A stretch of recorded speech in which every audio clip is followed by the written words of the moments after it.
Mjomba, hapa mimi kwa mwanangu. Kuna shida gani kwani kuja hapa? Si nimekuja kumuona mwanangu. Sawa mjomba kwa mwanao, sikatai, lakini watu wote wanaoingia ndani mimi ndo nawafungulia mlango. Na mimi sijakuona leo kupita. Na huo mtu mkono ni wa nini mjomba?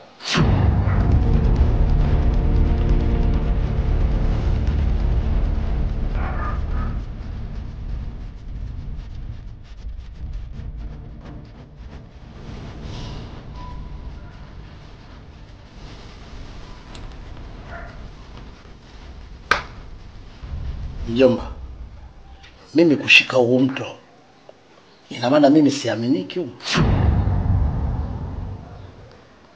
Sina maana hiyo mjomba, lakini kwanza nimeshtuka sana kukukuta ndani.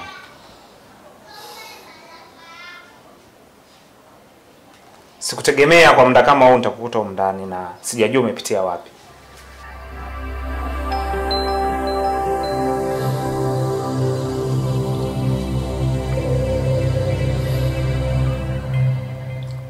Mjomba, narudia tena. Mimi hapa nyumbani kwangu. Nimekuja kumuona mwanangu. Ina maana mjomba mimi nikuja hapa mpaka nikuandikie barua reception. Hali unaiona hii. Hapana mjomba. Mimi sikuhisi chochote kibaya. Ila tu mshangao wangu ni wewe kukukuta ndani na sio kawaida yako. Na siku zote unapokuja kumuona mgonjwa lazima unikute mimi pale tuonane tusalimiane mjomba wangu. Lakini kichaleo kidogo kimekuwa tofauti. Aya mjomba, nisamee mimi. Ulitaka kunikwaza. Sawa, endelea. Uguza mgonjwa mjomba. Tuko pamoja.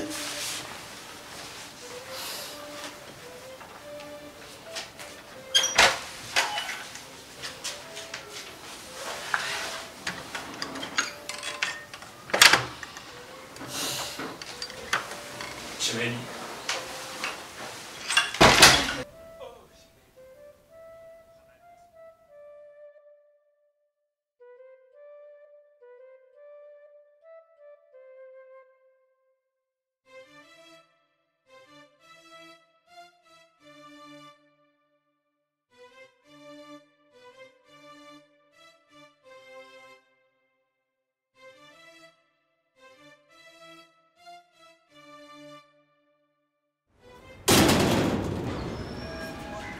Yes.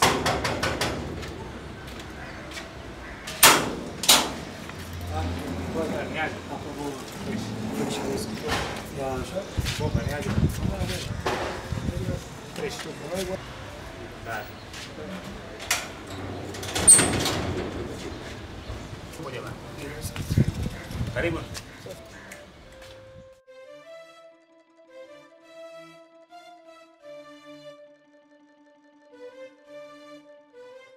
Zingatia maelezo si mdogo. Kama gisi tulivyoongea. Yes. Kwa nisafiri kuhusu kadi na gari ndio utavimiliki. Utakuendesha sawa, unajua? Hamna tatizo, ni kila kitu kitakuwa fresh kabisa. Nakuamini. Just in time mzee. Mzee baba. Wewe ndugu yangu? Wewe mzee. Bana, nimeambiwa na dogo kwamba ushafika. Kajua kwa sababu wewe mzee wa haraka haraka wewe nije na mzigo kabisa. Nipo race sana. Kuna haraka tena sana maana kesho kutu nitakuwa nisafiri mwanangu. Ingia USA kabisa naenda kumuona mzee Rayani ile boss, kuna vitu nitakuwa nisimamie, ndio maana nimekuja tumalize mara moja. Yaani wewe nataka nikaweke sawa. Yaani kukaa Tanzania ni mtihani. Kwa hiyo mimi nina bahati ujue. Sana tena. Ningechelewa kidogo tu. Ungechelewa tu usingelipata hata kwenye simu. Hii nimechukua na yeye. Habari mzee.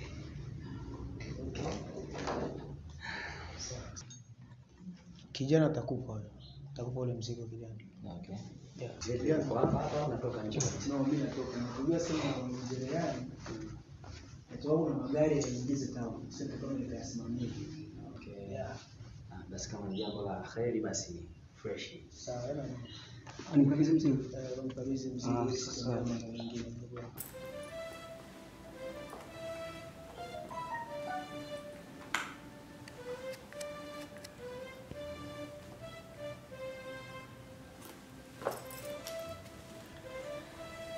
Shukrani sana mzee.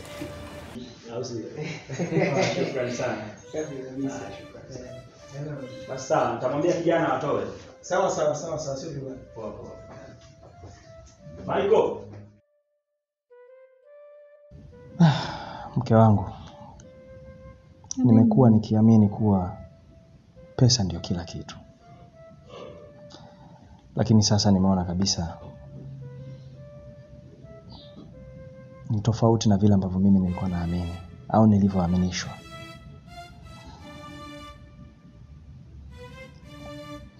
Naona sasa akili yangu inazidi kuumia na mwisho kabisa imechoka. Sioni hata nini niamue. Macho yangu yamefumba kabisa, naona giza.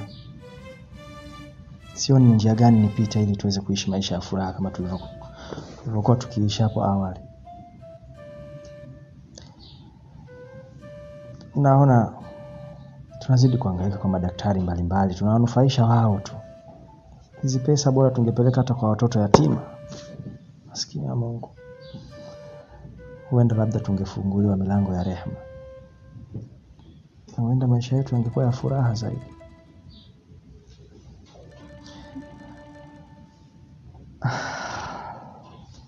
Mimi ufumbuzi mnao.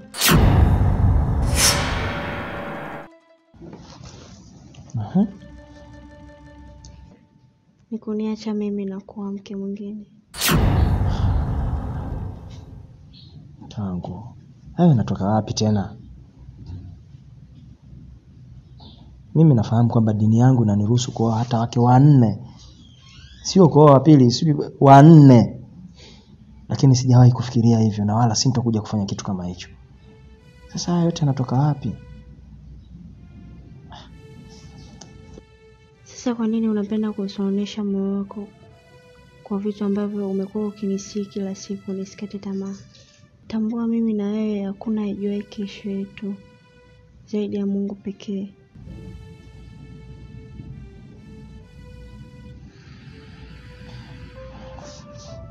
Tangu hilo linafahamika. Na wewe unaamini kwa mimi nalifahamu. Lakini sio kwamba nalalamika wala kusononeka. Shida ni kwamba akili yangu tu haijatulia. Huwezi amini nimeuza magari yote. Hatuna usafiri tena. Ni sawa. Unajua nini? Kama Yazid atakosa imani,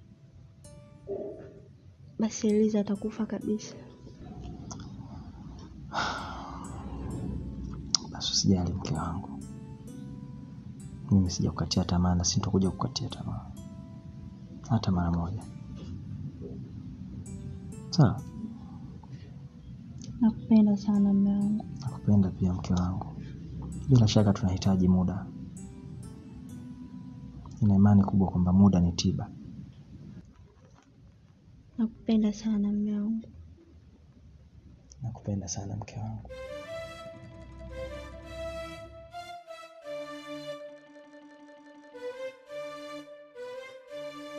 Hivi mimi nauliza, yule mfu asotaka kufa atamganda mjomba wangu mpaka lini? Maana kamganda mjomba wangu kama chawa. Au yule mjomba wangu kalishwa limbwata? Au yule mjomba wangu msukule? Maana mjomba wangu ajielewe, ajifahamu, ajijui. Amekuwa kama mtu alomshwa maji ya chooni. Hivi vitu haviwezekani bwana.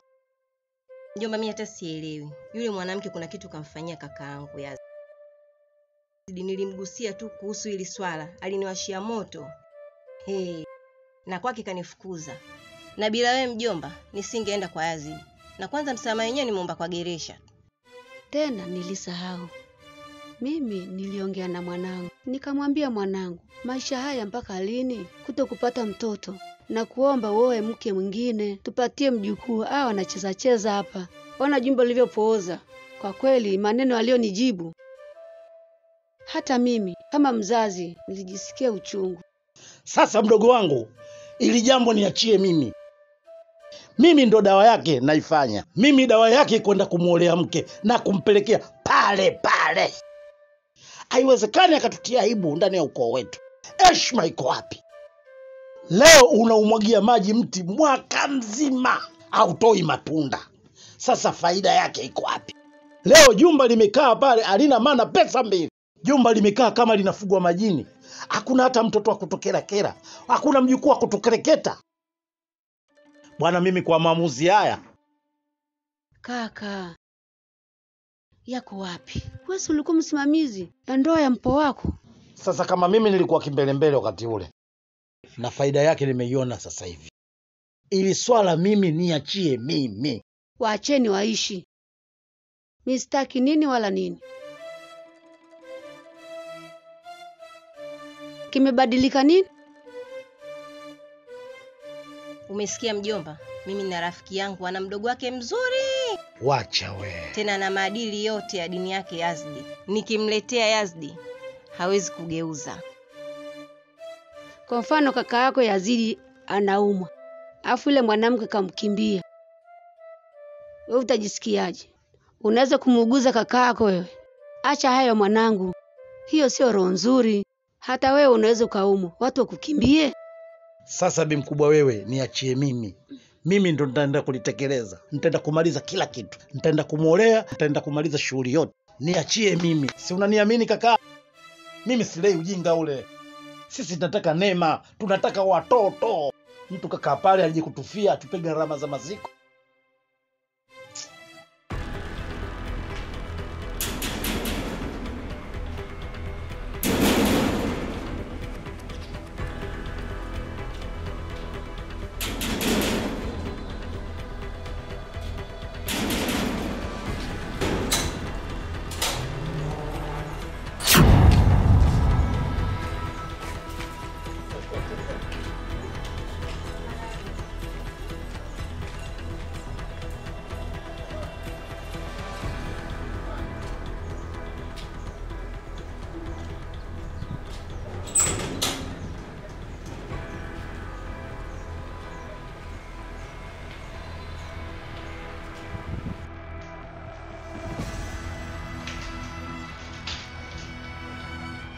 Wewe Yazidi!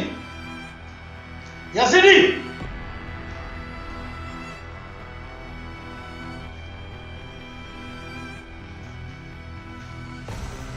Yazidi! Yazidi wewe!